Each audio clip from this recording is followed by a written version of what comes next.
নবীজি বলছে যদি কেউ ক্ষমা চাওয়ার পরে কোনো কেউ যদি ক্ষমা না করে, সেজন্য আমি নবীর সুপারিশ আশা না করে। খুব মারাত্মক কথা কিন্তু। সেজন্য নবীজি বলছেন, হে আমার উম্মত, যা জামিলা হয়েছে, যার সাথে হয়েছে, তুমি ক্ষমা করে দাও, তুমি ক্ষমা করে দাও। সে ক্ষমা চাক না চাক, তুমি মাফ করে দাও। তুমি যদি মাফ করলে তোমার ইজ্জতের কমতি হয়, আমি মুস্তাফা থেকে হাসরের ময়দানে তোমার ইজ্জত বুঝে নিও। বিশ্বাস করেন, প্রতিশোধের যতটুকু শান্তি, তার চাইতে বড় শান্তি হচ্ছে মাফ করে দেওয়া।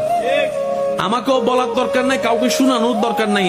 আপনার জীবনের সবচেয়ে বড় শত্রু যে ইনডোর হোক, আউটডোর হোক, ঘরের হোক, বাহির হোক, যার সাথে আপনার বনেও না, যার সাথে চেহারা দেখতে ইচ্ছে করে না, এরকম কেউ থাকলে শুধু মনে মনে আমার দিকে তাকাই হলো কথাটা রাখার জন্য, শুধু মনে মনে বলেন, যা তোর মাফ করে দিলাম।